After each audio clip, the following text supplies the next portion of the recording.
자, 오늘 말씀 같이 보겠습니다.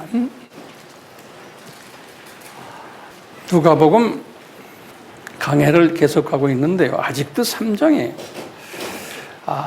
이제 이 3장 첫 부분을 이렇게 좀 한 다음에 나중에 가서는 조금 좀 빨리 갈 것 같아요.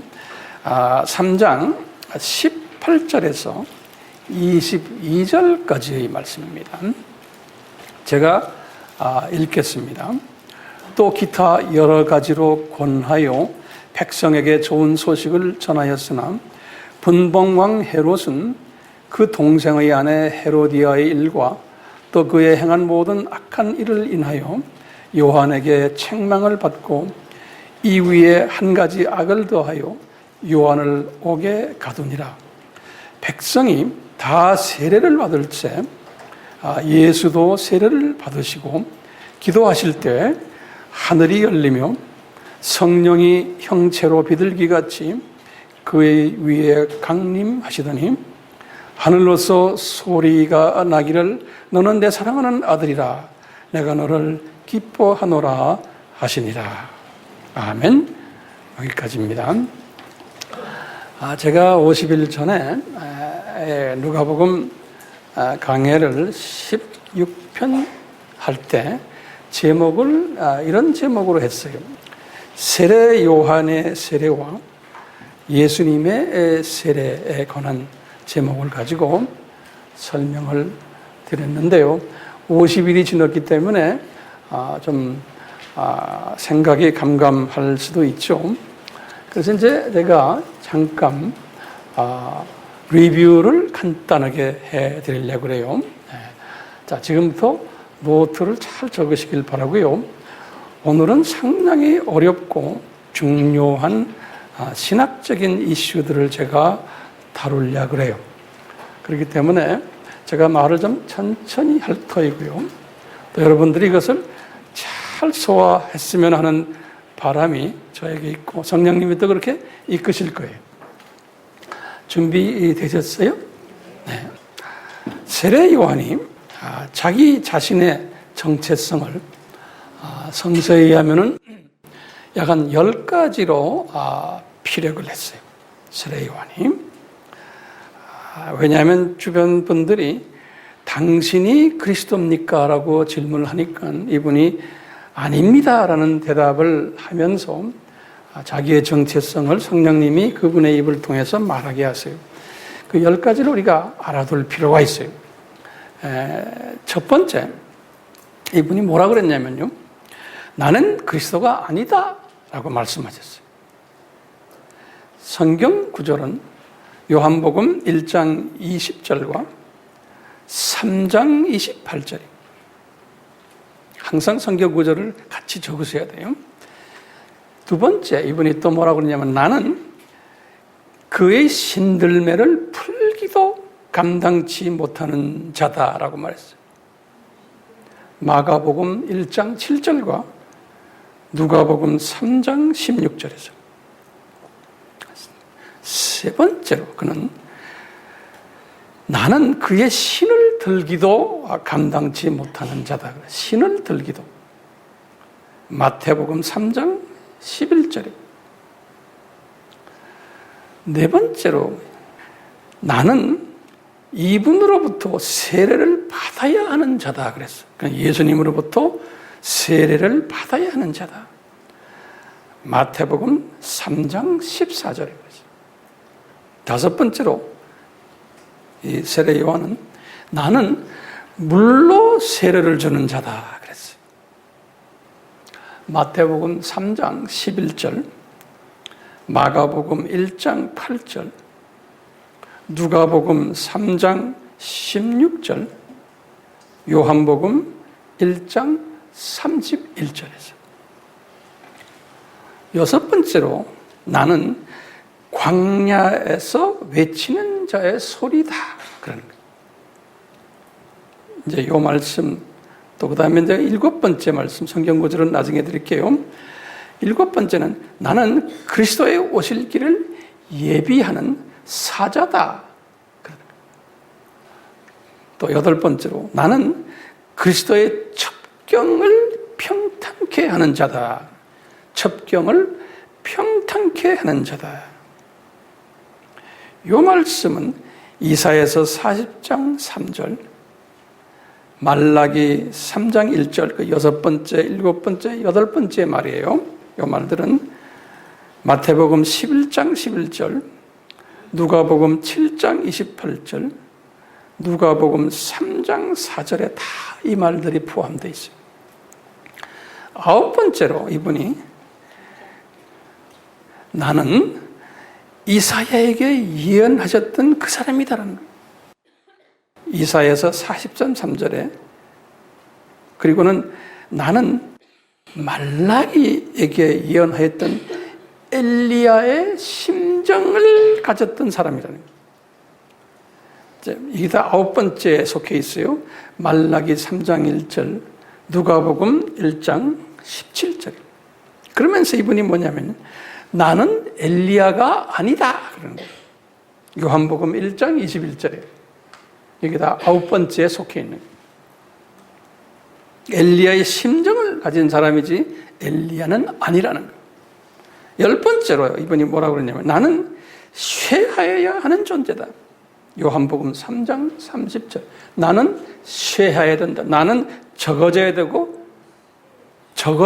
나중에 없어져야 되는 존재다라는 것을 이분이 강조하면서 예수님과 비교해서 자기의 정체성을 이야기했어요.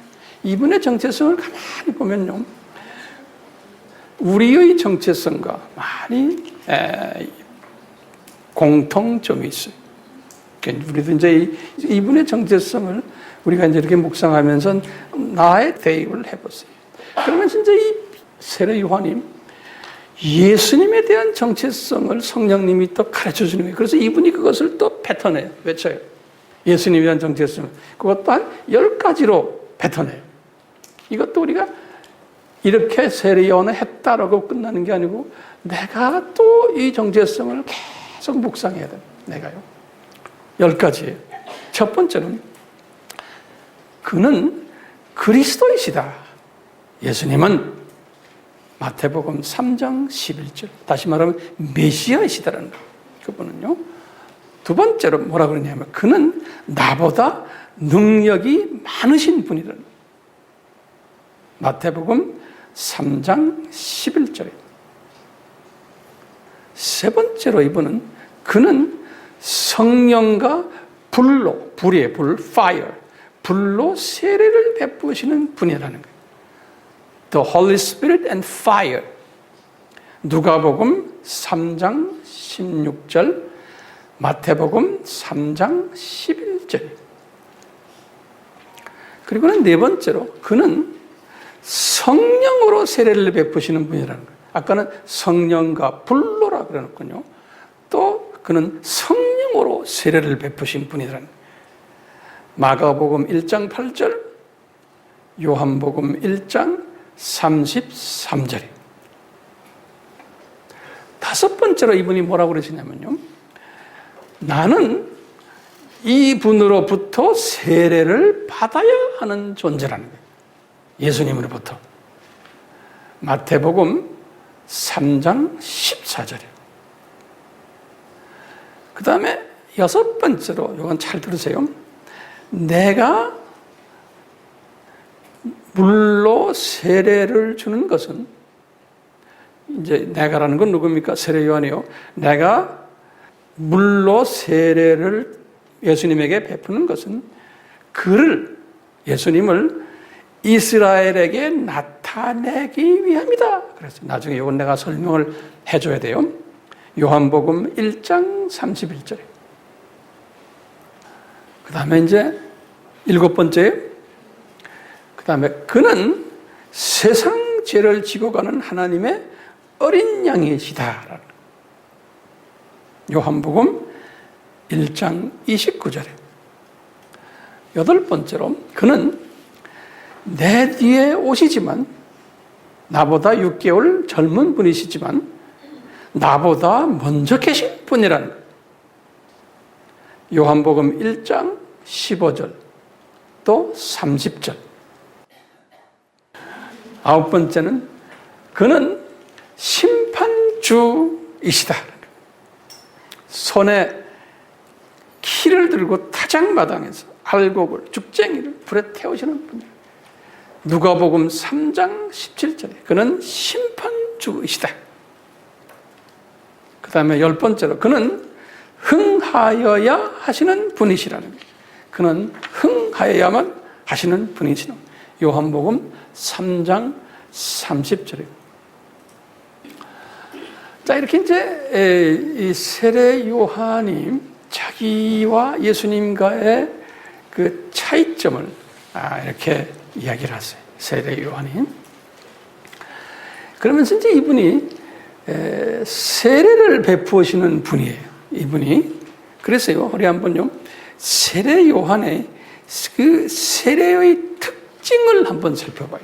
그래서 제목으로 세례 요한의 세례의 특징이 약 한 7가지 정도 있어요. 그분의 특징이요.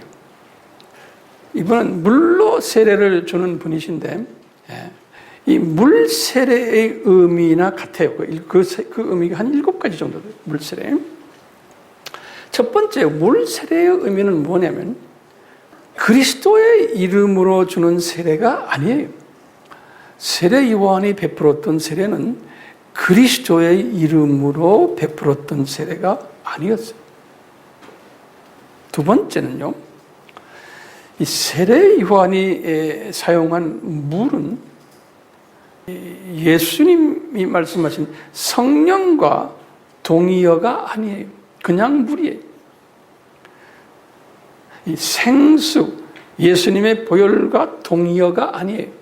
그냥 일반 물이에요. 세례 요한이 베풀었던 물은. 그게 두 번째 특징이에요. 자, 세 번째 특징은 세례 요한의 세례는 원죄를 사함받기 위한 세례가 아니에요. 다시 말해 원죄를 사함받기 위한 세례가 아니었어요. 다시 말하면 구원을 받게 해주는, 구원을 위해서 회개를 시켜주는 세례가 아니에요. 이게 다 세 번째에 속해 있어요. 그래서 성서에서 그때 회개의 합당한 열매를 맺지 못하는 세례, 구원을 이루게 하는 세례가 아니에요. 그러니까 네 번째가 뭐냐면 회개의 합당한 열매를 못하는 세례다. 이렇게 네 번째로 적어 놓으세요. 자, 그럼 다섯 번째는요, 이분의 세례는 단지 윤리적, 도덕적, 인본주의적 차원에서 범한 죄를 사함받기 위한 세례예요. 윤리적, 도덕적, 인본주의적 차원에서 범한 죄를 사함받기 위한 세례예요. 여섯 번째로 단순한 종교적 행위를 위한 세례. 단순한 종교적 행위를 위한 세례. 일곱 번째는요, 앞으로 예수님이 행하실 세례의 그림자, 다시 말하면 예표, 몽학 선생이 되는 세례예요. 그렇기 때문에 이제 진짜 세례, 예수님의 세례예요. 진짜 세례를 보여주기 위한 그림자 세례예요. 그렇기 때문에 이분의 세례가 필요해요, 안 필요해요? 필요한 거예요. 왜요? 그림자가 있어야 돼요.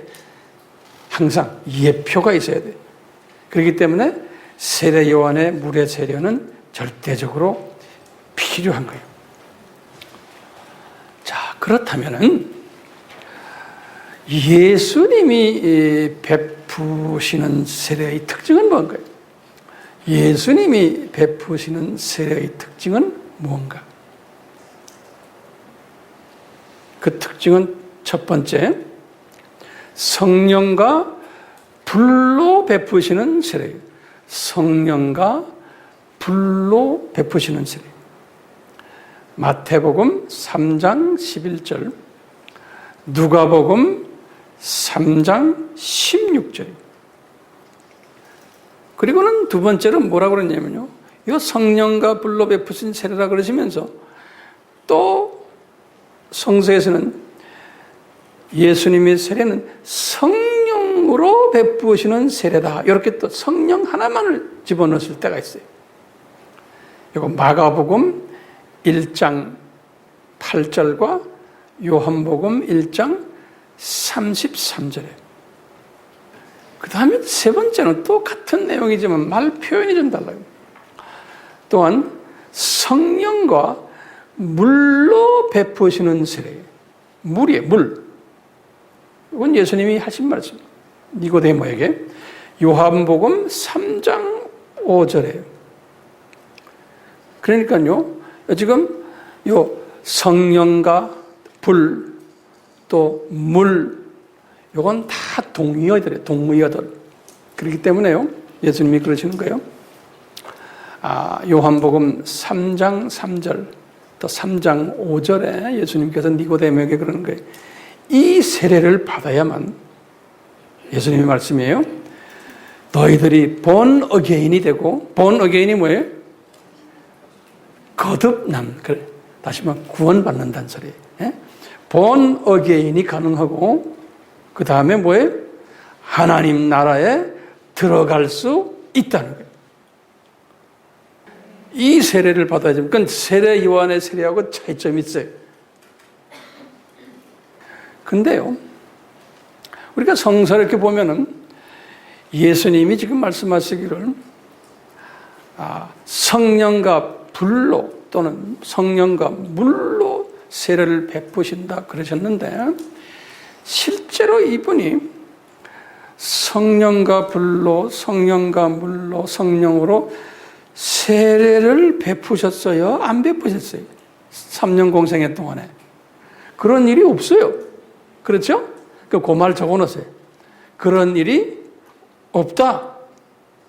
직접 이렇게 세례 베푸신 일이 없는 겁니다. 그런데 왜 성서에서는 특히 세례 요한이 자기는 물로 세례를 주지만 예수님은 이렇게 성령과 불로 세례를 주시는 분이라고 이분이 외친 거예요. 예수님도 그런 거예요. 내가 성령과 물로 세례를 준다. 니고데모에게 또 말씀하셨어요. 자, 그러면 우리 질문이 있어요. 그러면 세례 요한이 지금 예언한 이 성령과 불로 또는 성령과 물로 이 예언한 이 예수님이 베푸시는 세례는 도대체 무엇인가요? 이 세례는. 여기에 대한 대답은 제가 드려요. 이제 3년, 이 말씀하시건 3년 후에 예수님이 십자가 사건이 일어났어요. 요 십자가 사건이 지금 요 성령과 물, 또 성령의 세례를 의미하는 거예요. 십자가 사건입니다. 그래서 이것을 제가 말을 한 만들, 이건 이 세례 요한의 세례는 그림자 세례라 그런다면은 요 예수님의 십자가 사건의 3년 후에 일어난 요 세례는 내가 이렇게 말을 만들어 봤는데 이 말이 맞는지 진품 세례. 가짜와 진품이. 예. 가짜와 진짜 진품 세례. 요 진품 예수님의 세례를 딱 보면요. 거기에 보면 세 부분이 딱 있어요. 첫째 부분은 뭐냐면요. 이분이 예수님이 십자가에 매달리셨어요. 그래가지고 피를 흘리셨어요. 그래서 거기서 죽으셨어요. 십자가에서.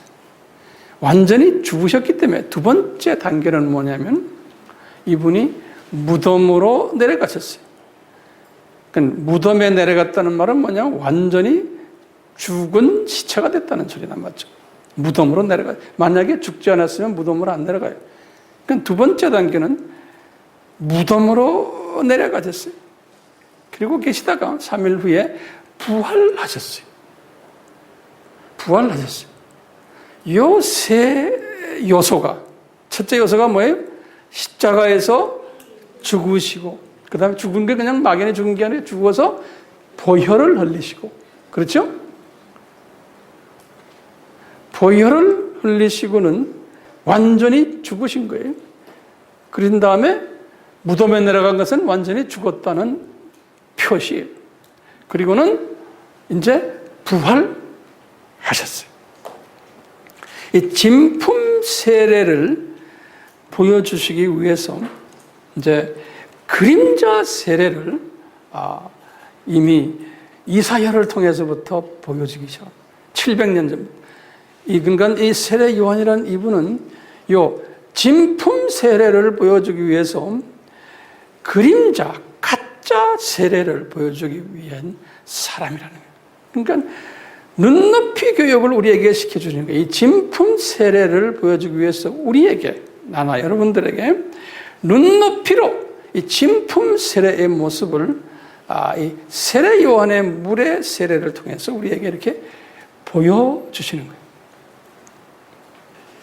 그렇기 때문에요, 이 진품 세례를 우리가 소화하고 이해하려면 세례 요한의 그림자 세례를 알아야 돼요. 자, 이 그림자 세례에서는 뭘 사용하셨어요?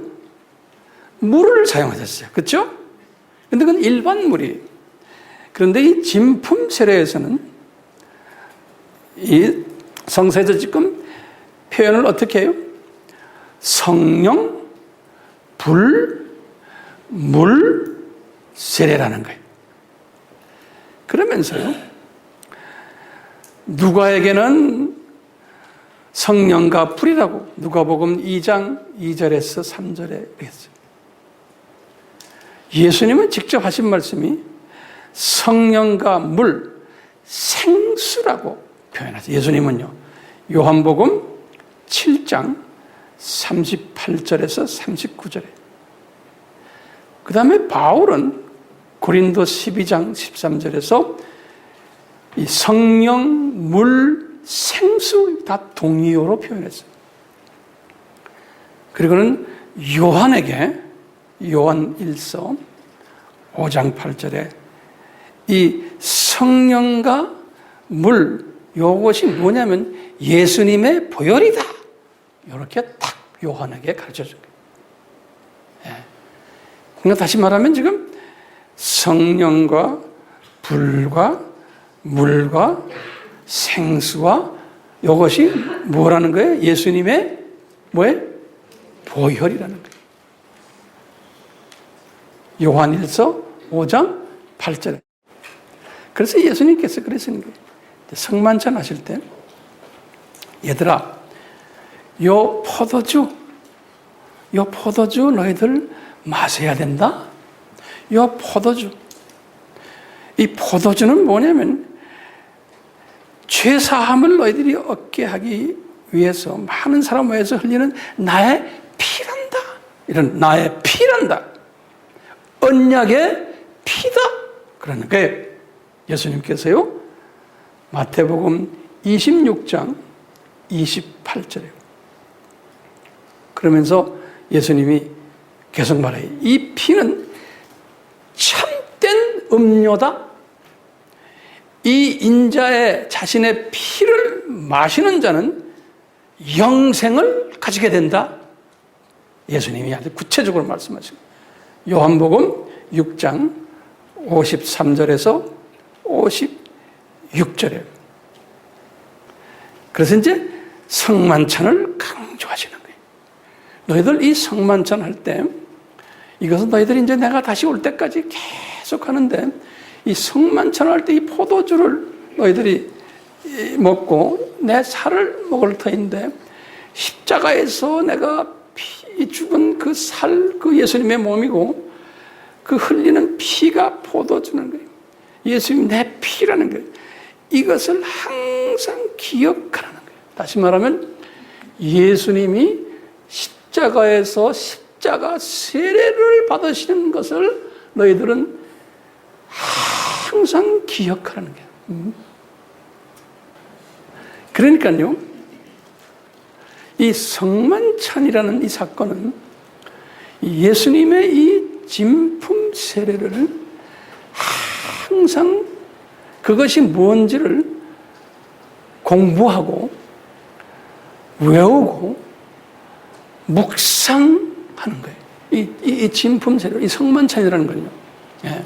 그래서 우리 인간은 자꾸 잊어버리는 습성이 있는 동물이기 때문에 잊지 말아라고. 근데 신기한 건요, 이 진품 세례, 이 사건은 언제 삼위 하나님이 준비하셨어요? 예? 창세전에 준비하신 거예요. 창세전에. 이것을 묵상하셔야 돼요. 창세전에 준비하셔가지고 아담이 타락한 후에 4,000년 동안 이 진품 세례가 일어날 것을 여러 모형으로 우리에게 가르쳐 주셨어요. 여러 모형, 4,000년 동안. 그러면서 예수님이 숨을 거두시면 진품 세례가 끝났을 때 다 이뤘다 그러시고. 그러니까요, 이 성만찬, 이 성만찬은 이 예수님의 이 진품 세례가 창세전부터 시작이 돼가지고 쫙 예수님 때까지 이것이 아주 철저한 계획 속에서 이루어졌다는 것을, 이것을 기억하라는 거예요. 그 기억하기 위해서. 그리고 요한의 물세례 가지고는 구원이 안 된다는 거예요. 구원을 받기 위해서는 예수님의 보혈 외에는, 예수님의 진품 세례 외에는 구원이 없다는 것을 기억하라는 거예요. 이것이 뭡니까? 성만찬에서 우리가 떡을 띠고 잔을 마시는 거예요. 예. 그 하나님의 그 엄청난 그 위대하심과 이분의 이 엄청난 큰 계획 속에서 이런 일이 일어났다는 것을 이제 기억하라는 거예요. 예. 그렇기 때문에요, 오늘 본문에서 이 물세례를 예수님이 받으셔야만 되는 거예요. 예수님은요, 우리를 위해서 우리가 이 진품 세례를 잘 소화하고 이해하고 거기에 대한 감격을 가질 수 있도록 하기 위해서는 이 진품 세례의 그림자 세례를 먼저 보여주기를 원하시는 거예요. 그것이 이 그림자 세례가 누구의? 세례 요한의 물의 세례인 거예요. 그렇죠? 근데 세례 요한의 물의 세례, 세례 요한이 많은 유대인들에게 세례를 줬어요. 근데 예수님이 오늘 본문의 말씀에서 마태복음, 오늘 우리는 지금 누가복음을 하지만 마태복음, 누가복음, 마가복음, 요한복음 여기 다 보면은 예수님이 하신 말씀이 있어요. 예수님이 갈릴리 지방에 사시다가 이제 소문을 들으신 거예요. 저 유대 땅 저 밑에서 요단강 근방에서 세례 요한이 세례를 주는 소식을 이미 다 접하셨어요. 그래서 이분이 이제 이미 때가 됐구나 하고는 내가 이제 저분한테 가서 세례를 받아야 된다고 이미 계획하신 거예요. 그래가지고 이제 이분이 요단강호에 이분이 세례를 주는데 딱 오셨어요. 그래서 뭐라 그래요? 얘야, 나 당신한테 세례 받으러 왔다. 그러니까 이분이 뭐라 그래요? 아니, 무슨 말씀입니까? 내가 당신한테 세례를 받아야지. 어떻게 내가 당신한테 세례를 줄 수 있습니까? 그러는 거예요. 그러니까 예수님이 뭐라 그래요? 나 세례 너한테 꼭 받아야 된다는 거예요. 생각을 해보세요.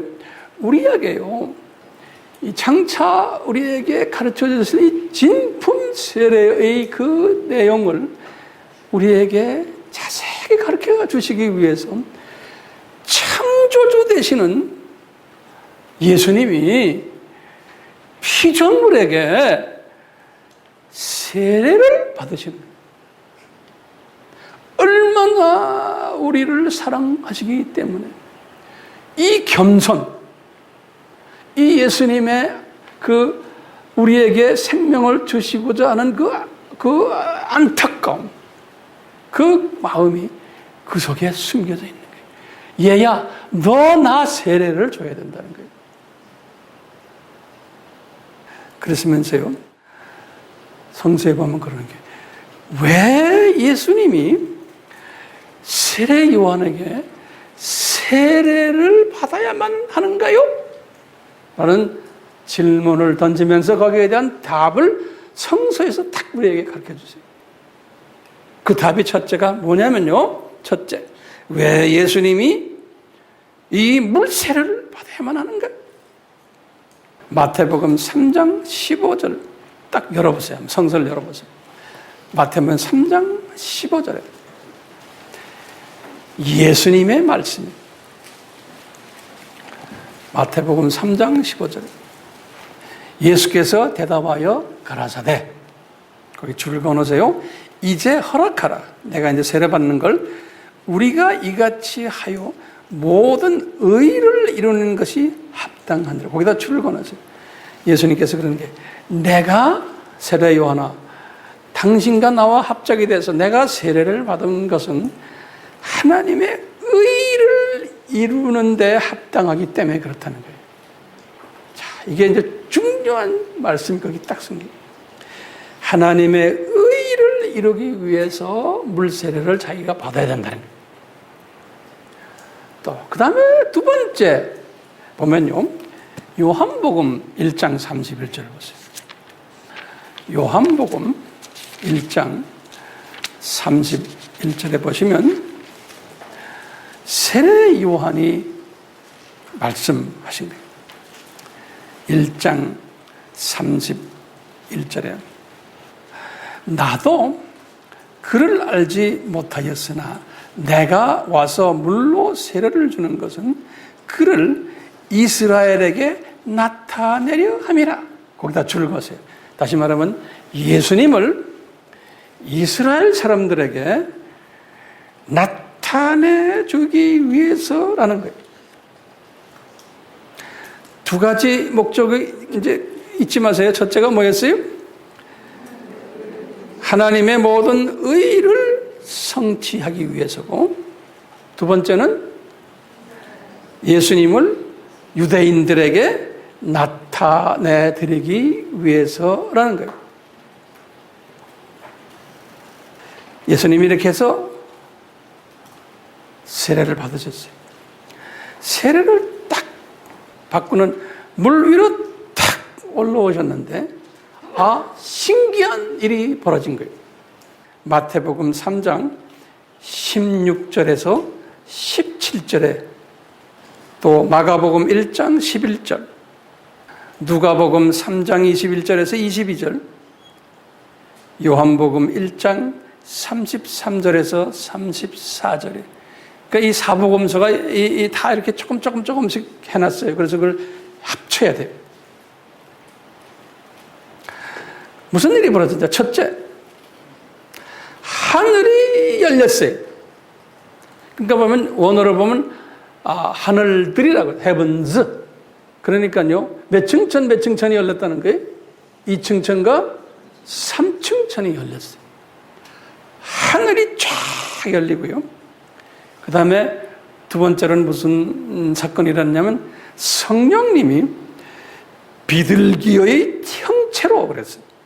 누가복음 3장 22절에는 비둘기의 형체란 말을 썼어요. 다시 말하면 영어로는 그래서 one of the bodily form, 다시 말해 비둘기 모양처럼 그대로 생긴 거예요. 성령님이. 그래서 우리 성령님 이야기할 때 비둘기 이렇게 모양 그리잖아요. 그 성령님이 비둘기 모양으로, 비둘기 형체로 쫙 내려오신다. 그게 두 번째 사건. 세 번째 사건은 뭐냐? 비둘기 모양으로 쫙 내려오시면서 예수님 위에 임하셨다 그랬어요. 세 번째 사건. 딱 임하시고는 그 다음에 네 번째 사건이 대단한 사건이에요. 네 번째 사건이 뭐냐면 성부 하나님의 음성이 들려오는 거예요. 그러니까 그 음성은 분명히 누가 들었겠어요? 세례 요한이 들었겠고 예수님도 들으셨죠. 음성이 들려오는데 뭐라고 그러시냐면요. 이는 내 사랑하는 아들이다. 그 아들이라 할 때 휴이오스. 대문자 H. 내 사랑하는 아들이다. 그리고 내 기뻐하는 자다. 라는 메시지가 들려오는 거예요. 그러니까 예수님은 다 아셨지만 이 세례 요한이 깜짝 놀라는 거예요. 세례 요한의 이 세례 사건을 통해서 예수님이 탁 무릎에 올라오시니까 몇 가지 일이 벌어졌어요? 네 가지 일이 벌어진 거예요. 그러니까 이 세례 요한이 목격한 것이 뭐예요? 이 사건을 통해서 하늘이 열리는 것을 보았고 이 성령님이 비둘기 형제처럼 내려오는 것을 세례 요한이 보았죠. 그리고 성령님이 예수님 위에 임하시는 것도 보았고 성부 하나님의 음성도 이분이 들었던 거예요. 그러니까 세례 요한이 예수님을 세례를 딱 주시는 이 순간에 영의 눈이 열렸고 또 영의 귀가 열려 체험을 한 거예요. 그러니까 이분은 성령님의 기름 부으심을 쫙 받고 이 세례 요한이 삼위 하나님의 임재를 체험한 거예요. 성자 하나님은 지금 여기 계시고 성령 하나님은 비둘기처럼 내려오셨고 성부 하나님의 음성이 들려 이 삼위 하나님의 이 임재가 그런데 그 임재 속에서 예수님의 정체성을 아버지께서 말씀하십니다. 이는 우리 삼위 하나님 중에서 제2위 되시는 하나님이시고 나의 아들이다라는 거예요. 그러니까 이 세례 요한에게는 엄청난 충격적인 메시지예요. 첫째로 어떤 부분에서 이 충격적인 메시지인가 하면요. 세례 요한은 유대인이 생각했던 유대교의 하나님은 단일 하나님이고 삼위 하나님이 아니에요. 그러니까 이분이 가졌던 하나님은 성부 하나님. 그러니까 구약에서 여호와 하나님도 성부 하나님이시고 다 성부 하나님, 단일 하나님 개념을 가지고 있었던 세례 요한에게 엄청난 새로운 삼위 하나님의 개념을 이분에게 던져준 거예요. 지금 이 사건을 통해서. 삼위 하나님의 개념을. 그 두 번째 이 엄청난 사건은 지금 세례 요한아 네가 지금 세례를 베푸는 이 젊은 청년 너보다 6개월 젊은 청년 이 청년이 누군지 아느냐? 나의 성부 하나님의 아들이라는 거예요. 이것은 유대인 개념에서는 대단한 개념이에요. 이 휴이오스라는 개념 우리가 이제 기독론에서 배웠잖아요. 이 휴이오스라는 이 아들이라는 개념이 대문자로 쓸 때 뭐냐면 아버지와 격이 같고 질이 같고 양이 같고 위치가 이퀄이라는 의미예요. 이때 대문자의 아들은요. 파워가 같고 위치가 같고 양도 같고 질도 같은 그러니까 아버지와 똑같은 위치에 있는 같은 파워를 가진 분이라는 의미예요. 그러니까 이 세례 요한에게는 엄청난 충격이에요. 자기가 지금 세례를 베푸는 이분이 우리가 지금 믿고 있는 성부 하나님과 이퀄 되시는 두 번째 2위 되시는 하나님이다. 이거 참 힘든 이야기예요. 거기다가 계속해서 뭐라고 그러냐? 이분이 메시아다. 이분이 그리스도다. 라고 지적해 주는 거예요. 그러니까 이 순간에 주님이 성령님의 기름 부으심을 부으시니까요. 이분에게 요한에게 지혜가 임했어요. 이 지혜가 임해가지고 이때부터 이분이 예수님을 딱 보니까요. 저분이 구약에서 우리 유대인들이 섬겼던 유월절 어린 양이 이 실체가 되셔서 성육신하신 분이라고 외치기 시작합니다. 유월절 어린 양이 1500년 전에 유월절 어린 양 사건, 출애굽 사건이 있었는데 그때 그 어린 양이 지금 이분이구나 라는 것을 깨달은 거예요. 세상 죄를 지고 가는 하나님의 유월절 어린 양이라는 거예요. 요한복음 1장 29절에서 요한복음 1장 36절에서 그러면서 이분이 이제는 나가가지고 사람들에게 유대인들에게 그러는 게 이분이 하나님의 아들이다. 요한복음 1장 34절 외치는 거예요. 이분이 그리스도다. 메시아다. 막 외치는 거예요. 이분이 이렇게 외치니까요. 이분이 외치니까 이분의 제자들이 여러 명 있었는데 이 세례 요한의 이야기입니다. 세례 요한의 제자들 중에 딱 두 제자가 이 외침에 반응을 하는 거예요. 항상 소수 정예 원칙이에요. 그 많은 제자들 중에서 두 제자가 이 자기 선생님께 반응을 하는 거예요. 그런데 이 두 제자가 반응을 하는데 예수님에 대해서 정보를 듣고 예수님을 쫓는 거예요. 두 제자가. 예. 그 제자가 두 분이 쫓는데 그 중에 한 사람이 더 열심히 쫓는 거예요. 그게 누구예요? 예? 그게 안드레인 거예요. 요한복음 1장 이제 37절에서 51절 이야기를 제가 잠깐 드리는 거예요. 그러니까 주님의 선택된 분이 있어요. 많은 사람 중에서 사도 이 세례 요한은 그냥 이거 외치기만 했는데 경험한 거를 그 속에 주님이 숨겨놓은 이분의 제자 중에서 숨겨놓은 안드레가 있었어요. 그 많은 제자 중에 안드레 하나를 딱 하나님이 짚어가지고 이 안드레의 마음속에서 우리가 기다렸던 메시아 저분이 지금 우리 선생님이 말씀하시는 저분이구나. 그런데 이 안드레가요 이 메시지를 딱 받고는 어딜 갔어요? 고향에? 고향이 어디예요? 벳세다죠. 네. 자기 고향 벳세다에 가서 누구 만났어요? 자기 형인지 동생인지 모르지만 누굴 만났어요? 베드로를 만난 거예요. 베드로한테 가서 아마 형이겠죠. 형, 나 그리스도 만났다. 메시아 만났다. 그런 거예요. 그러니까 이 안드레는 형한테 소개했는데 진짜 여우꼬리에 불단 사람은 누구예요? 이 베드로인 거예요. 이 시몬 베드로가 열을 받아가지고 자기 동네 빌립에게 소개하고 빌립은 또 나다니엘에게 소개하고 이래가지고 이제 일들이 전개되는 모습을 볼 수가 있어요. 근데 성서에서 보면요, 참 이해가 되지 않는 부분이 또 몇 군데 있는데 이 세례 요한과의 관계에 있어서 세례 요한이 그래가지고 이제 이분의 사역은 이 정도로 이제 예수님을 소개하는 이 정도로 이제 끝나는 거예요.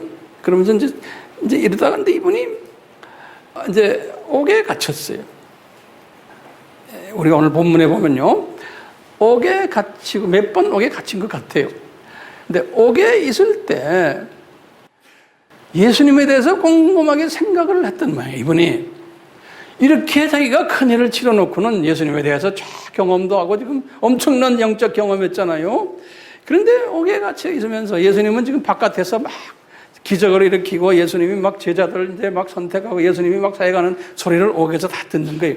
자기가 세례를 줬던 그분인데 아주 이제는 날개 달고는 지금 막 그냥 이스라엘을 그냥 여기저기 다니면서 사역하는 모습을 딱 보고 기적 일으키고 이 소식을 듣고는 이분이 조금 갸우뚱하는 거예요. 세례 요한이 그래가지고 제자들을 불러다 그러는 거예요. 얘들아, 너희들 말이야, 그분 있지? 그분 한번 찾아가가지고 당신이 정말 오실 그 사람입니까? 한번 여쭤봐라 그러는 거예요. 이게 말이 됩니까? 네? 이렇게 엄청난 경험을 한 분이 시간이 가니까 살살살살 아주 그냥 식은 밥이 돼버린 거예요. 내가 이 사건을 딱 보면서요, 나나 여러분이나 후끈했다가 시간이 가면 이런 사람처럼 될 가능성이 있다는 것을 보여주시는 거예요. 그러니까 조금 좀 안다 그러고 조금 좀 내가 했다고 까불지 마시라는 거예요. 언젠가는 시간이 되면 또 아주 이 사람처럼 돼버려요. 그렇다고 해서 주님께서 이분을 노출을 하셨어요. 그 인간의 나약성, 한계성을 노출시키는 거예요. 하나님이 예정받은 자고 은혜 받은 사역자지만 이분이 이런 실수를 해도 절대로 실족치 않게는 만들어요. 여기 원문을 쭉 보시면요, 이제 마태복음 11장 2절에서부터 11절까지 이 스토리가 있어요. 또는 누가복음 7장 18절에서부터 28절에 보면 이 스토리가 있어요. 그러면서 예수님이 그런 거예요. 이 사람이 바람에 흔들리는 갈대처럼 보이지만 얘들아 그런 거예요. 나나 여러분들이나 우리가 다 바람에, 예수님이 아주 이런 표현을, 바람에 흔들리는 갈대처럼 보이지 저 사람 지금? 그렇지만 이 사람 어떤 선지자보다 나은 자다 이렇게 말씀하시는 거예요. 그러니까 다른 선지자들도 다 이렇다는 거예요. 알고 보면. 그러니까 선지자들이고 목사님들이고 신부들이고 여러분들이고 집사 장로들이고 다 이런 모습들이 다 있다는 거예요. 그러니까 함부로 남을 정죄하세요? 마세요. 함부로 정죄하지 마세요. 그런데 예수님이 그러시는 거예요. 지금 이 제자들을 보냈잖아요. 이 제자들을 떠난 후에 이제 무리에게 이 세례 요한에 대해서 예수님이 말씀하시는 거예요. 이 사람이 바람에 흔들리는 갈대처럼 보이지만 이 사람은 어떤 선지자보다도 나은 자야. 여자가 낳은 자 중에 세례 요한보다 큰 자가 없단다. 탁 올리시는 거예요. 얼마나 신이 나요? 근데 또 예수님이 또 하시는 말씀이 그런 거예요. 이 사람 말이야. 그러나 천국에서는 극히 작은 자보다도 더 적은 자다. 그런 거예요. 이 사람은 올렸다 내렸다 올렸다 내렸다 하시는 거예요. 이 모습이 우리 모습인 거예요. 제가 한번 여쭤볼게요. 예수님이 세례 요한을 통해서 물 세례를 받아야 했던 이유와 목적이 뭐예요? 그러면 뭐라고 우리가 대답해요? 하나님의 모든 의를 성취하기 위해서와 그 다음에 예수님의 정체성을 유대인들에게 보여주기 위해서. 거기다가 플러스 이건 지금 가짜 그림자 세례이기 때문에 예수님이 지금 이 그림자 세례를 받으셨지만 진짜 세례는 언제 받으세요? 3년 후에 받을 진짜 세례의 모습을 그림자 세례로 해서 보여주시기 위해서. 그러니까 우리 하나님이 참 자상하시고 배려심이 많으시고 그래요. 우리에게. 우리 보고 이렇게 그냥 우리 구구단부터 외우기 시작해서 수학 공부하는 식으로 이렇게 점차적으로 조금씩 가르쳐 주는 거예요. 네. 이 하나님의 모습을 이 스토리에서 볼 수가 있어요. 요 다음부터 지금 말하는 것부터 이제 잘 들으셔야 돼요. 자, 예수님이 공생애를 마치셨어요. 그리고는 이제 진짜 진품 세례를 이제 받으시는 거예요. 실체적 십자가 세례. 그림자 세례를 3년 전에 받으시고는 그 다음에 실체적으로 십자가 세례를 받으시는 거예요. 이제 진품 세례. 요 진품 세례 안에는 두 가지의 모델이 있어요. 예수님이 우리에게 이 두 가지의 모델을 보여주셨어요. 자, 이 진품 세례, 진짜 세례 속에 첫째는 뭐냐면요. 요걸 잘 들으세요, 지금부터요. 이 첫째 모델은 뭐냐. 이 물리적 십자가 세례 모양이에요. 실제로 예수님이 못 박히시고 피 흘리시고 무덤에 내려가시고 부활하시고, 그러니까 물리적 십자가 세례의 모양이에요.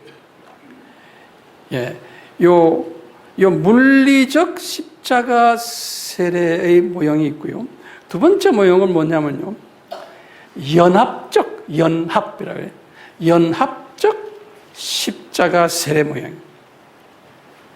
나중에 제가 좀 설명해 드리겠지만요. 자, 이 물리적 십자가 세례의 모형을 딱 보면요. 자, 우선 예수님이 물리적으로 십자가에 매달리셨어요. 그거 적어 놓으세요. 십자가에 예수님이 매달리셨어요. 매달리시고는 보혈을 흘리셨어요. 이 보혈은 누구의 보혈이에요? 예수님의 보혈이고 하나님의 보혈이에요. 인간의 보혈이 아니에요. 이 보혈은 아까 우리 성만찬에서도 말씀하셨죠. 이 보혈은 영생을 주시는 보혈이에요. 이 보혈을 마시면, 이 보혈은 또 무슨 역할을 하냐면 내 원죄가 소멸되는 보혈이에요. 엄청난 파워를 가진 보혈이에요.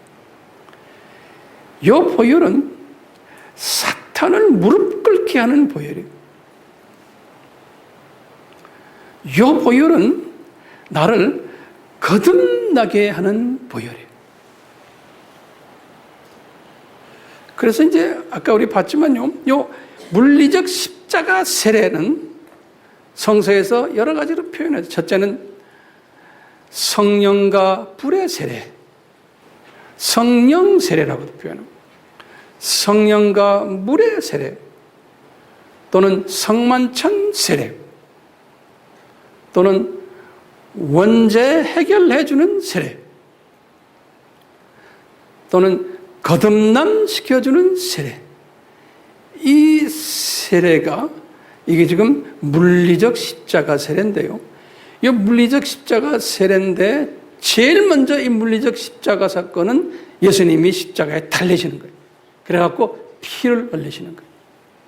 그럼 그 피 흘리는 그 피 때문에, 그 피를 내가 먹음으로써, 마심으로써 내가 영생을 가지게 되는 엄청난 이 세례. 그리고는 구원받는 순간이에요. 근데 예수님이 피를 흘리셨는데 무덤으로 가지 않았으면 문제가 심각해요. 그건 예수님이 완전히 죽지 않았다는 거예요. 그러니까 무덤으로 내려가신 것은 이분이 완전히 죽으셨다는 이야기. 대속의 죽음을 가졌다는 거예요. 이 무덤 사건은 대단히 중요해요. 그러다가 이분이 부활하셨다는 거예요. 이 부활은 뭡니까? 이분이 부활하셔서 낙원으로 올라가신 거예요. 그렇기 때문에 우리도 이 세상에서 죽으면 나중에 낙원으로 올라간다는 거예요. 그러니까 이 예수님의 물리적 이 세례는 우리에게 엄청난 기쁜 소식을 허락해 준 예수님의 세례. 이 세례를 가르쳐 주기 위해서 세례 요한을 통해서 예수님이 물 세례를 하셨던 거예요. 얼마나 자상하시고 배려심이 많으세요? 그런데 요 거듭남의 요 세례의 혜택을 받는 자는, 우리가 이제 칼빈주의나 또는 우리가 지금 말하는 건 만민구원론이 아니고 선택된 하나님의 예정된 자들에게 허락하신 이 혜택이. 그렇기 때문에요, 이 사람들이 이 혜택을 받으려면 선제 조건이 있어요. 은혜를 받아야 되는. 그 은혜 받은 사람들에게 믿음을 발휘하게 하면서 요 피를 마시게 해주시는 거예요. 에베소서 2장 8절에서 9절. 요한복음 1장 12절, 3장 16절, 5장 24절. 이렇게 피를 마시면은 하나님의 자녀가 되고, 소위 구원받은 자가 되고, 영생 소유한 자가 되고, 심판받지 않게 되고, 낙원으로 가는, 하늘나라에 들어가는 그런 혜택을 받는 거예요. 그러니까 원죄가 해결되는 혜택을 받는 거예요. 이것이 지금 이 진품 세례의 첫 번째 모델이에요. 원죄 해결해주는 모델이에요. 자, 두 번째 진품 세례의 두 번째 모델이 있어요. 이 원죄 문제가 아니고 원죄 문제가 해결받은 하나님의 자녀들이 어떻게 성화의 삶을 사는가를 가르쳐주는 모델이에요. 이것도 예수님의 진품 세례를 통해서 우리에게 가르쳐주세요. 이 세례를 연합적 십자가 세례 모형이라, 연합된, 예수님과 연합된다. 그래서 이제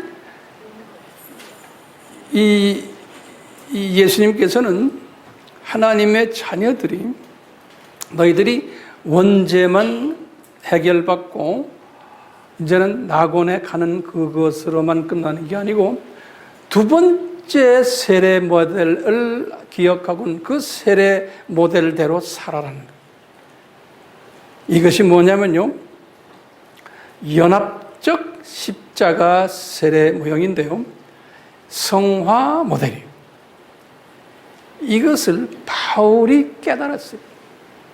그래서 바울이 이 사상을 우리 로마서 6장 1절에서부터 5절에 이 사상을 기록했어요. 로마서 6장 1절에서 5절에. 우리 로마서 공부했죠? 자, 이제 보세요. 그걸 공부 어느 정도 했기 때문에 제 말을 이제 이해해서 소화를 좀 할 수 있어요. 그렇지만 그것보다 더 깊이 들어가요. 자, 준비됐어요? 네. 이제 이러시는 거예요. 예수님과 우리 구원받은 하나님의 자녀가 연합됐다는 거예요.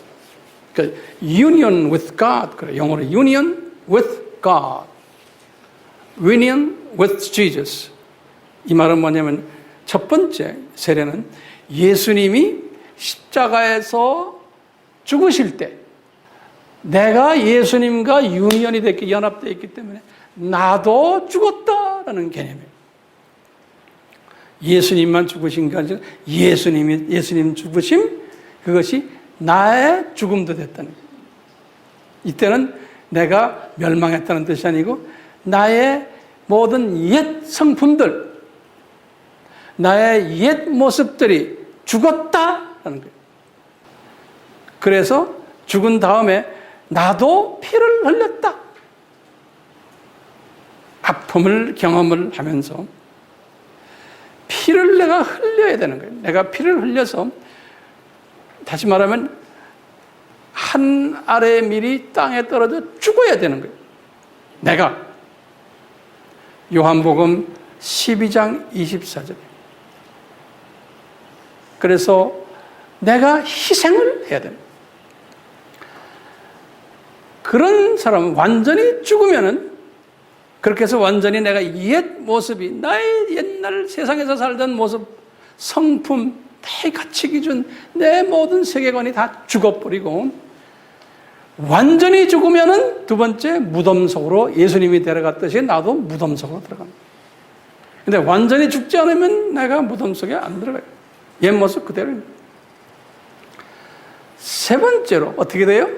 완전히 죽어서 내가 무덤 속에 들어가면 세 번째, 나에게 부활이 있는, 생명 살리는 일들이 있는. 다시 말하면 내가 완전히 옛 모습이 죽어서 옛 성품이 죽으면은, 그때부터 예수님과 연합됐기 때문에 내가 죽으면은 예수님이 부활하듯이, 그래서 예수님이 부활하셔서 많은 생명을 살렸던 것처럼 나를 통해서 많은 생명들이 살아난다는 거예요. 그러니까 예수님의 이 살리는 원칙이, 우리 기독교인들이 살리는 원칙이 여기 있는 거예요. 예. 목사라고 그래서, 전도사라고 그래서, 선교사라고 그래서, 장로, 권사라고 그래서 남을 살리는 게 아니에요.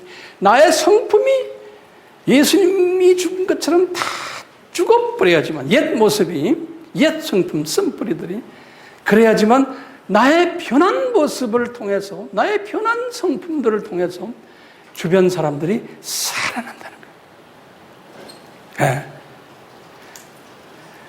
그렇기 때문에요, 이 문제는 우리 하나님의 자녀들이 원죄는 해결을 받았지만 내가 옛 모습이 죽질 않았어요. 그러니까 예수님과 말로 연합이 됐다 하지만 연합이 안 된 거예요. 죽질 않았어요. 그러니까요, 옛 성품 그대로 있으니까 나를 통해서 살아나는 일들이 안 일어나는 거예요. 살리는 일을 할 수가 없는 거예요. 직분은 다 거룩해 보이지만 입을 열면은 죽이는 일을 하지 살리는 일을 못하는 거예요. 이게 지금 우리에게 도전으로 달려오고, 사도 바울이 이 문제를 가지고서 로마서에서 지적을 하시고는 로마서 이제 12장부터 이 말씀을 하기 시작한 거예요. 그래서 이 로마서에서 우리 지난번 여러분들이 했지만 산제사를 우리가 드려야 돼요. 산제, living sacrifice. 그러니까 살아있는 내 성품을 죽여야 되는 거예요. sacrifice. 그래야지만 주님께서 우리를 사용할 수가 있는 거예요. 번제, 산제사. 그러니까 바울도 다 경험을 했어요. 이분이 주후 35년에 개종을 해가지고 나이 30세 하나님의 자녀가 됐지만 이분도 옛 성품이 그대로 죽질 않았던 거예요. 그래가지고 이분도 갈라디아서를 쓰실 때, 갈라디아서 주후 몇 년에 썼어요? 49년이죠. 그렇죠? 그러니까 35년 개종해가지고 49년이니까 몇 년에? 이 14년을 이분도 이 자기의 이 옛 성품 때문에 많은 그 갈등들을 가졌어요. 이분이 베드로와 야고보와의 관계도 그렇고, 또 유대인 지도자들과의 관계도 그렇고, 자기를 핍박하는 자들, 자기를 미워하는 자들에 대한 그 미움이 있었고 갈등이 있었어요. 이렇게 하면서 이분도 그걸 가지고 있다가 이제 갈라디아서를 쓰시면서 깨달은 거예요. 그 갈라디아서를 쓰시면서 이분이 뭐라 그래요? 그 유명한 갈라디아서 2장 몇 절이? 20절이. 여러분들 그 십계관장 다 외우죠? 뭐예요? 나는 이제 뭐예요? 이제 십자가와 함께, 예? 함께 못 박았다고 그랬죠? 자기의 성품은, 자기의 옛 가치 기준은 십자가의 못을 박아버렸다. 다시 말하면 이분이 한 14년 후에 고백하는 거예요. 자기가 사람 살리는 일을 하려면 옛 성품이 못을 박아서 옛 성품이 없어져야지만 되지요. 그게 살아있는 한은 절대로 사람 살리는 일을 못한다는 거예요. 그런데 나는 이제는 예수님만 나의 친구로, 그분만 의지하면서 내가 살겠다는 거예요. 갈라디아서 2장 20절. 네. 이분이 이렇게 해요. 자기가 가지고 있었던 고민을 쭉 이야기하는 거예요. 그러면서 이분이 이 고민을 가지고서 이제 49년에 한 다음에 로마서를 쓸 때만 해도 57년이니까 57 빼기 49 하면 몇 년에? 8년에? 이 8년이 지나면서 계속해서 죽는 연습을 하시면서 이분이 이제 로마서를 쓰실 때 아까 6장에 보면은 예수님과 연합 사상을 깨달은 거예요. 자기가. 그리고는 이제는 자기의 온 옛 사람을 십자가에 못 박고 산 제사를 드리는 십자가에 못 박고 이렇게 되니까 이분은 그때부터 이 가치 기준이 변해지는 거예요. 이분이 그러는 거예요. 여보시오, 이제는 당신을 핍박하는 자들을 축복해 주라. 이 자기가 죽어버리니까 자기가 변한 거예요. 저주하지 말아라. 즐거워하는 자들을 함께 즐거워하고 우는 자들과 함께 울고 낮은 데 처하여 스스로 지혜 있다고 교만 떨지 말고 아무에게나 악으로 악을 갚지 말고 모든 사람 앞에서 선한 일만 도모하고 모든 사람과 할 수 있다면 다 화평하고 나를 불평케 하는 원수가 있다면 진노하심을 맡겨버리라는 거예요. 그래서 그 원수를 내가 더 사랑해주고 배고파서 달라고 그러면 주고 목마르면 마실 것 줘라. 그러면 때가 되면 우리 하나님께서 숯불을 그분의 머리 위에 쌓겠다. 그러니까 이 꿈이, 이 비전이 시각이 커진 거예요. 바울이요. 그러니까 모든 사람을 안을 수 있는 시각이 된 거예요. 이 십자가에 못 박아 버리니까. 예. 그러니까요. 바울이 이런 시각을 가질 수 있었던 것은 왜 그럴까요? 그 십자가에 함부로 못 박혀지잖아요. 뭐냐? 예수님의 그 라이프스타일을 그대로 묵상하는 거예요. 공부하고 외우고 다시 말하면 예수님이 우리에게 이것을 밝히시려고 세례 요한에게서 물 세례를 그림자 세례를 받으셨구나. 그리고는 3년 있다가 그 진짜 세례를 받으시면서 그 진짜 세례 속에 숨겨져 있는 그 원죄 해결 모델과 그리고 자범죄 해결 모델을 가르쳐 주셨구나. 이것을 끝없이 공부하시고 외우시고 묵상하신 거예요. 그러니까 죽을 때까지 지금 오늘 우리가 지금 대화하는 이 내용을 끝없이 묵상하는 거예요. 그래서 주여, 바울도 묵상하면서 바울 스스로도 이제는 십자가에 자기가 연합돼서 못을 박았군요. 옛 성품 못 박았는데 그것이 시간이 걸렸어요. 시간 걸리지만 이 묵상하면서 이 시간을 단축할 수 있고 내가 변할 수가 있어요. 무조건 개념적으로 지식적으로 하는 게 계속 묵상하면 성령님이 나에게 힘을 주시고 지혜 주시고 아이디어를 주세요. 예. 이걸 지식으로만 알면 나중에 큰일 나요. 교만해져요, 사람이. 그렇기 때문에요, 이 죽지 않고, 이 지식으로만 배우고 나면요, 머리만 커져가지고요, 이게 교만해지고요, 입만 살아있고요, 논리 전개는 잘하는데, 남을 비판을 잘하는데, 본인은 변하지가 않은 거예요. 이런 사람들 주변에 많아요. 죽지 않아서 그런 거예요. 죽지 않아서. 근데 죽는 게 쉽지 않아요. 어떻게 하면 죽어요? 끊임없이 세례 요한의 물세례와 예수님의 본세례를 묵상하셔야 돼요. 끊임없이 묵상하셔야 돼요. 오늘 지금 우리가 나누는 이 메시지를요, 저도 끊임없이 죽을 때까지 이걸 묵상해야 돼요. 이렇게 하다 보면요, 이 시각이 점점점 이제 변해지는 거예요. 이제는 이때까지는 다 내 중심이었어요. 나. 그런데 이제는 예수님 중심으로 바뀌는 거예요. 예수님과 연합된 사람. 그럼 누구하고도 대화 따게 보면요, 자기 의견이 강하고, 지 않은 체하고, 자기 기준에 맞지 않으면 남을 정죄하고, 말 열어서 그냥 남을 비판하고, 이런 사람들을 보면은 아직 아니구나라고 진단할 수 있어요, 없어요? 있어요. 그 진단력을 가지셔야 돼요.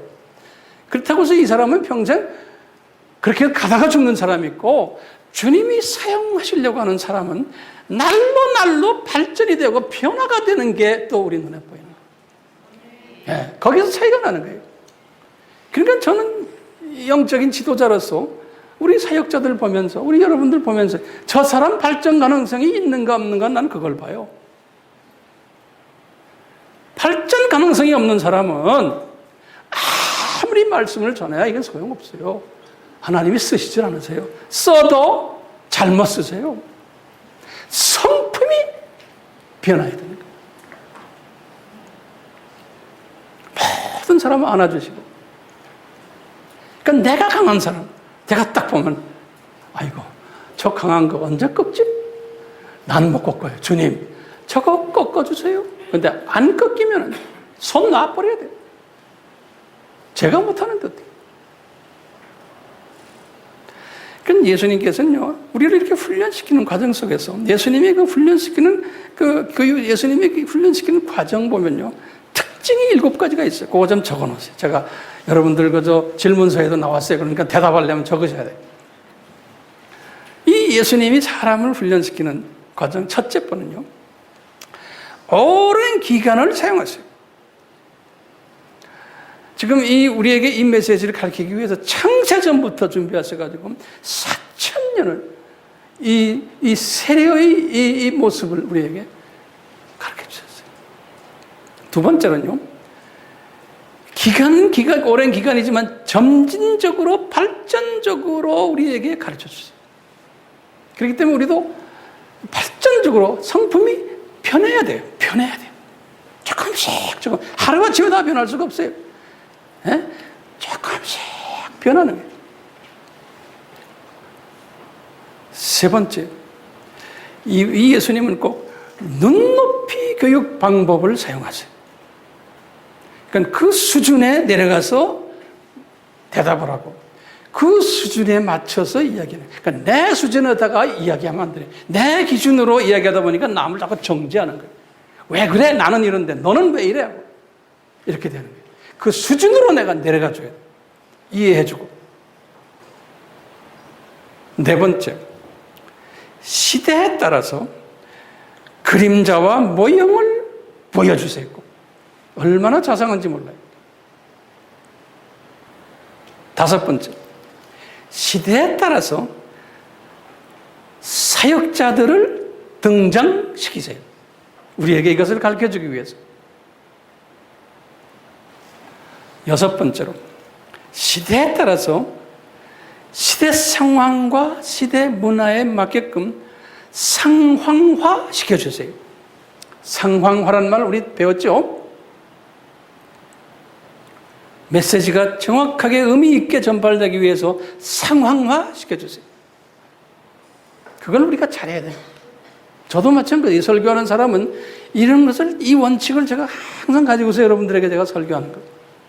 네. 일곱 번째, 마지막으로요. 각 시대마다 일어나는 사건들, 인물들, 이런 것들을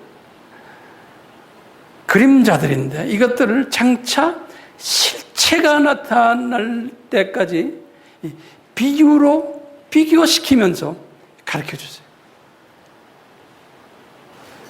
그럼 우리 예수님과 우리가 이 연합된 사람은 이 성품이 예수님처럼 이런 7가지의 특징을 내가 항상 내 삶 속에서 적용하는, 모든 사람에게, 내 가족들에게, 또 우리 목사님은 교인들에게 다 우리가 이렇게 이걸 잘 적용시키는 거예요. 그렇기 때문에요, 이제는 항상 이 적용하는 사람은 시각이 넓어지고 깊어지고 길어지고 높아지기 때문에 이 내 중심 사고방식에서 서서히 이웃을 배려하는 사고로 제가 변하게 되는 거예요. 그렇기 때문에 그런 사람은 어떻게 하느냐? 입을 열면 항상 격려의 말이 나오는 거예요. 격려의 말. 격려 말하는 사람 좋아요, 안 좋아요? 힘이 생기죠? 항상 칭찬의 말이 나오는 거예요. 장점만 보고 자꾸 칭찬해 주는 거예요. 웬만큼 실수하는 거 용납해 주고 다시 기회 주고 오래 참아주고 무례한 말을 안 하고 무례한 행동도 안 하고 안 하려고 자꾸 노력하는 거예요. 대신에 제일 불편한 사람들이 어떤 사람이 불편해요? 항상 이렇게 보면은 똑똑한 체하고는 남을 비판하고 입만 열면은 자기한테 있는 들보는 보지 않고 남의 튀는만 보는 사람. 입만 열면은 불리의 말을 하는 사람. 이간질 비슷한 말하는 사람. 이게 사탄의 마음이거든요. 이런 사람이 되면 안 되는, 그런 사람들을 우리가 금방 탁 보면 영적 분별력을 가지고 탁 볼 수 있는 사람이 돼야 돼요. 우리 이런 메시지를 가지고서 내가 딱 보는 거예요. 아하, 이걸 탁 볼 줄 아는 사람이 돼요. 우리 교회는 이런 사람들이 서바이벌 하지 못하도록 만든 공동체가 우리 교회예요. 이런 부정적인 이런 사람들은 이 공동체에 서바이브 하면 안 돼요. 이 공동체가 우리가 할 수 있는 일을 못해요. 다 부족한 사람들이 모여있는데 부족한 사람들이 모여있기 때문에 서로 격려해주고 서로 밀어주고 배려해줘야 돼요. 안 그러면 못 살아요, 우리. 여러분들 테이블에서 이야기할 때도 서로 격려해주고 서로 칭찬해주고 그러세요? 가끔 가다가 칭찬 못 받는 행동을 하는 사람도 안아주고 덮어주고 그러셔야 돼요. 이런 삶을 사는 사람은 우선 내가 살아나잖아요. 그 혜택이 첫째, 좀 적어놓으세요. 내가 살아나요. 내가 격려의 말을 하면 내가 격려받아요. 신기하게도요. 내가 긍정적인 이야기하면 내가 살아나요. 네. 두 번째로는요, 이웃이 살아나는 거예요. 내가 살면은 내가 가지고 있는 이 긍정적인 감사 조건이 많은 이것이 그대로 이웃에게 전이가 되어버리는 거예요. 그러면 어떻게 돼요? 이 세상에 사는 동안에 세 번째는요, 모든 주변 사람들에게 존귀함을 받아요. 내가 목사라고 해서 존귀함 받는 게 아니에요. 장로라고 해서 권사라고 해서 존귀함 받는 게, 전도사라고 해서 선교사라고 존귀함 받는 게, 이 입을 어떻게 사용하냐에 따라서 존귀함을 받는 거예요. 제 말 동의하세요? 네. 그뿐 아니라 네 번째, 저 나라에 가서 존귀함을 받는다는 거예요. 저 나라에 가서. 그렇기 때문에 우리는 지금 이 오늘 그 세례의 물세례의 모습, 또 이 진짜 세례의 모습을 이렇게 묵상하면서요, 이 세 단계 기억하시죠? 예수님과의 연합 단계 잊지 마세요. 로마서 몇 장이에요? 6장이에요. 네. 그러니까 이 나는 죽었다, 지금 죽지 않았지만 매일 죽는 연습을 지금부터 하시길 바라요. 네? 나도 아직 다 안 죽었지만 저도 죽을 연습을 계속 할게요. 계속 죽는 연습 합시다. 네? 특히 여기 가족들 중에 남편이 교회 안 나오는 사람들, 그냥 죽는 연습하세요. 언제까지 죽다 보면 남편이 살아나요. 신기하게. 자, 제가 질문 한번 던져볼게요. 어떻게 하면 우리가 이렇게 좀 조금이라도 변화된 사람이 될까요? 그러면 답이 뭘까요? 이 세례 요한의 세례, 예수님이 왜 세례 요한의 세례를 받으셔야만 했는가? 이 그림자, 이분이 진짜 세례를 이분이 우리에게 가르쳐 주기 위해서 한번 그림자로 본인이 실습하신 거예요. 그리고는 그 진짜 세례 속에 두 가지의 모델이 있다고 그랬죠. 원죄 해결 모델. 그래서 예수님이 그걸 하셨잖아요. 그 다음에 우리는 뭐예요? 성화 모델이에요. 연합 모델이에요. 이제는 예수님과 같이 내가 나의 성품을 이젠 다 십자가에 못 박아버려요. 그리고는 내가 죽어야지만 부활 사건이, 나도 부활하지만 주변 사람들이 살아난다는 거예요. 그러니까 내가 죽지 않으면 부활이 일어나지가 않는 거예요. 그러니까 내가 죽지 않으면 무덤에도 못 가는 거예요. 왜? 죽지 않았는데 어떻게 무덤에 갑니까? 그러니까 지금 이런 기독교인들이 엄청나게 많은 거예요. 말로는 죽었다는데 안 죽은 거예요. 그러니까 이제 어떻게 해야 됩니까? 나부터 시작해서 우리는 이 죽는 연습을 합시다. 이 죽는 연습을 하려면 자꾸 이 말씀을 묵상하셔야 돼요. 내가 죽어야지만 나도 살고 내 이웃도 산다. 이것을 예수님이 보여주셨다. 그러니까 내 성격 부리지 말고, 내 고집 부리지 말고, 내 스타일 고집 부리지 말고, 내 옛 모습 나 하지 말고 항상 이웃을 배려하면서 내가 이게 죽는 연습, 그러면 나를 통해서 이웃이 살아난다는 것을 잊지 말아 주시기를 주님의 이름으로 진심으로 간구합니다. 네. 왜요? 존귀함 받으시려면 이 땅과 저 땅에 이렇게 기똥찬 주님의 약속이 있는데 안 하면 됩니까? 안 하면 손해보는 거예요. 그러니까 항상 이 십자가 사건을 항상 기억하시길 바라요. 저도 기억할게요. 우리 항상 기억합시다. 자, 우리 같이 기도합시다. 예수님, 우리 이번 시간에 예수님이 왜 세례 요한을 준비하시고 700년 전에 이사야를 통해서 이 세례 요한이 나타날 것을 예언하셨고 또 400년 전에 말라기에게 예언하셨고 또 주님이 때가 되어서 사가리아와 엘리사벳을 통해서 이 주님의 아들을 태어나게 하시고 예수님과 가까이 지나게 하셨다가 이런 물세례의 모든 사건을 준비하시고 예수님을 이분에게서 세례받게 하시고 이분이 세례 줄 자격이 안 된다고 할 때 예수님이 이분에게 세례를 자기가 받아야 된다고 강요하셨던 것처럼 그 뒤에 모든 숨어있는 배경을 저희들이 섭렵했습니다. 이것이 하나의 우리 지적인 이해로만 끝나지 않게 해주시고 예수님께서 우리에게 이 눈높이 교육으로 십자가의 사건을 통해서 우리에게 가르쳐 주고자 하시는 이 원죄 사건과 그 다음에 성화의 이 이슈들을 숨겨놓으시고 이렇게 물세례를 주셨습니다.